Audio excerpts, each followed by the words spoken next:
Hello, Family Handyman. This is Butch Ruffle, Wilmington, North Carolina.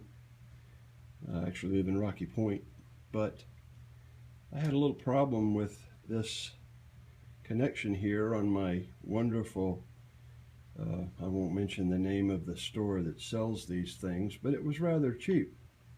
But it's a good large box, as you can see. Holds lots of unorganized, misused tools. But this little handle here broke off, and I thought I was going to have to get rid of it. But guess what I did, Family Handyman?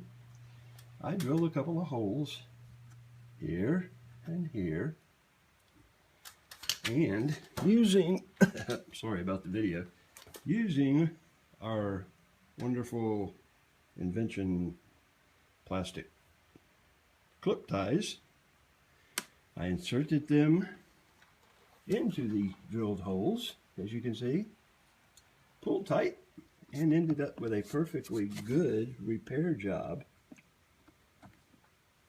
meaning I don't have to go buy a new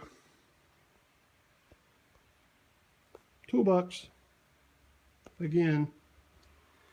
William Ruffle, Rocky Point, North Carolina. If you like this, use it. If you don't like it, sorry. Goodbye.